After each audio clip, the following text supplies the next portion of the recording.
Vice President of Telecom Manpower Welfare Association Sujiwa Mangala was abducted on the night of the 28th of January, and that he was missing for a few days, spread across the country like wildfire. It was the first case of disappearance during the government of good governance. No one knew of his whereabouts until the 1st of February, when he suddenly arrived at the Injurihaya police station.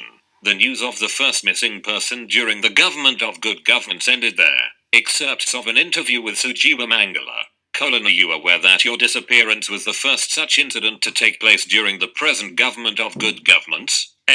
No, I did not know about it. However, I am a person who committed myself day and night to bring this government into power. What is your full name? Mukherjee Sujiwa Mangala. Your age? 51. Are you married? Yes. How many children do you have? 2. A son and a daughter. Are they employed? My son is at Janashakti Insurance and my daughter is still studying. How many years have you worked? 17 years. Were you serving as a manpower employee for the entire 17 years? Yes. We constantly made requests to recruit us to the telecom organization. When we could do nothing more than that, we organized a satyagraha on the 27th of December. Did you lead it? Yes. I was the vice president of the Human Capital Solution Welfare Association affiliated to Telecom. A large number of employees gathered around me. Therefore, I am responsible for their welfare. Is it because of this responsibility that you urged the employees to win their rights? It was a collective decision that was made. Didn't the court issue an enjoining order recently against it? Yes. The enjoining order was not to engage in a satyagraha that would obstruct the road. The trade union leaders were going to the area where the satyagraha was being held. Did you follow that order? As a lawful citizen I followed the order to the letter. What did you do at the union office until midnight? Although I did not go to the place where the satyagraha was held, I fully supported the struggle. At what time did you go home after completing your duties on the 28th of January? At midnight. What did you do until midnight? I was at the union office. I completed my duties and left the office to go home. What happened then? Then I left on my motorcycle to go home, which is in Pellenwood. What happened after you left? I rode along high-level road and near at Maldonado Road. A van that followed me overtook my motorcycle and blocked me. At once, the side door of the van opened and 3 people alighted with their faces covered with black cloths and wearing gloves. They were carrying pistols. They pointed the pistols at me and told me to get off the bike. Then what happened? 2 of them came forward, grabbed me and put me into the van and closed the door. A black pillowcase was slipped over my head to cover my face. They tied my hands. While I was sitting on the seat, 2 people sat down on either side of me. There was a person in the front together with the driver. There was another person on the seat behind me. Altogether there were 5 people. All of them had their faces covered. What did they say? They did not say anything.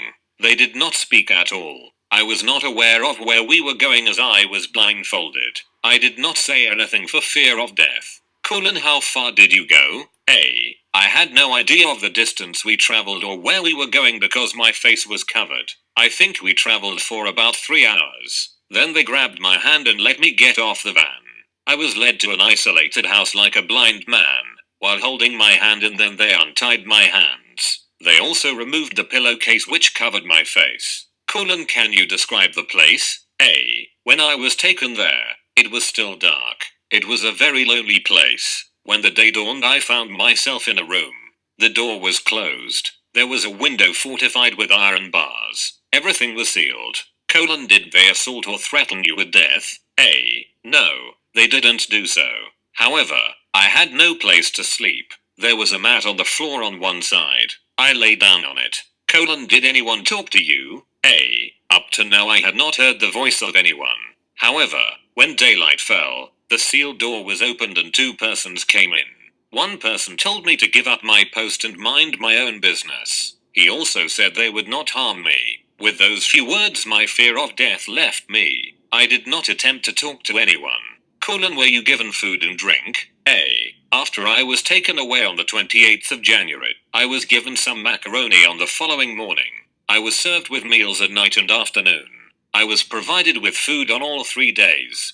Were you allowed to bathe or wash your face? A. They did not allow me to bathe. I was wearing the same clothes for 3 days. 2 of them took me to a shanty-like place where I could use as toilet. They also had their faces covered and were wearing gloves. They were not armed.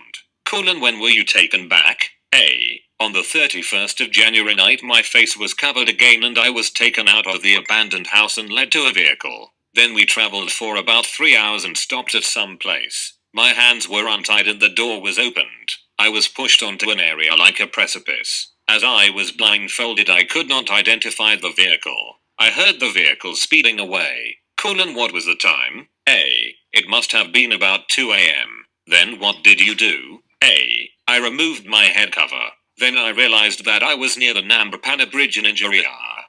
Then what happened? A. I went to the Injurihara police station and related the whole incident. A police officer took down all what I said. Then they informed other police stations. My wife had made a complaint to the Paliayandala police. At daybreak I was brought to the Paliayandala police station.